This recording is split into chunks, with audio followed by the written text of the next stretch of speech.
Now, President William Ruto has called on African countries to seize opportunities in carbon trading, saying it would revolutionize their economic potential.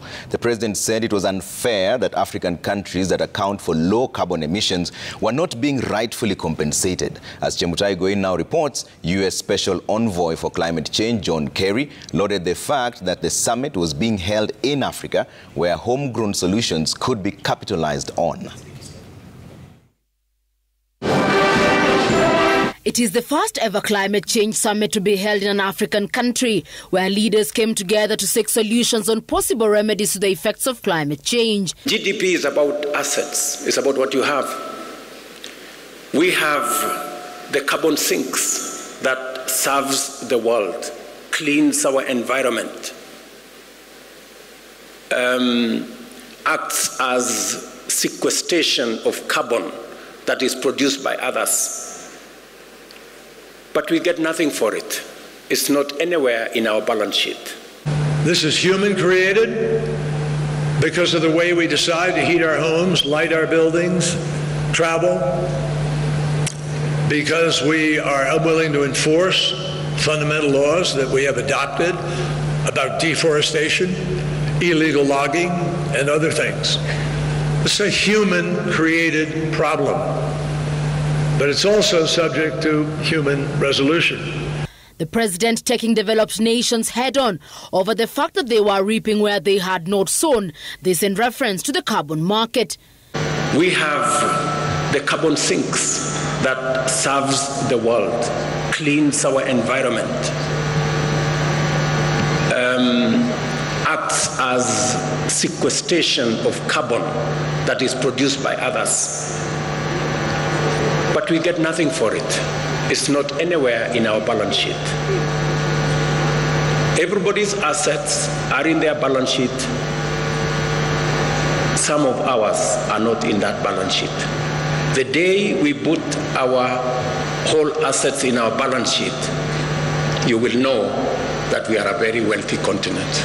At up to 2.4 million tons of carbon dioxide, worth up to $50 billion annually by 2030. Realizing that potential, though, would deliver material benefits.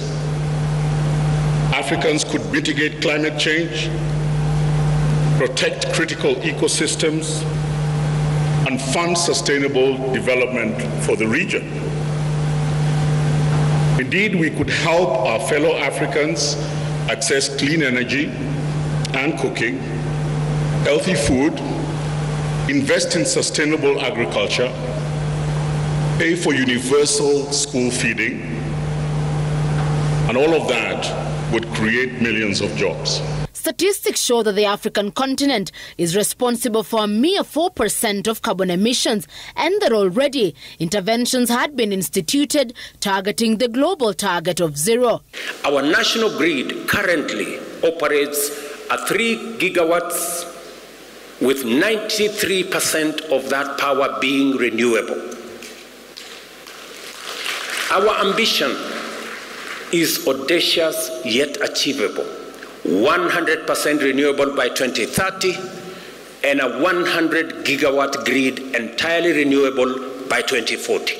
To meet the Paris goal of keeping 1.5 degrees Celsius alive as a limit in the warming of the planet, I believe and others believe we need the carbon market more than ever.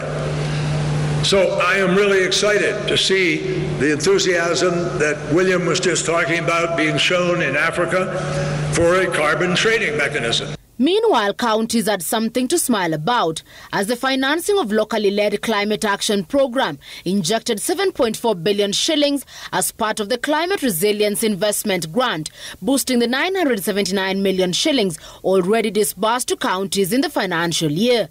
Counties had been preconditioned to devote 1.5% of their development funds towards the County Climate Change Fund, a move that saw the kitty set aside 3 billion shillings in the current financial year. the president continued to advocate for the planting of 15 billion trees by 2032 to enable the country reach its intended forest cover. With the African continent acknowledging the fact that investment in climate will contribute towards economic growth, Kenya specifically, and following President William Ruto's action to sign into law the Climate Change Amendment Bill of 2023 allows the country to expand its scope in the field of renewable energy, for instance, investing in green transport and also putting its money where its mouth is, that is, investing in carbon markets. Chemutai Goin, Citizen TV at the KICC, Nairobi.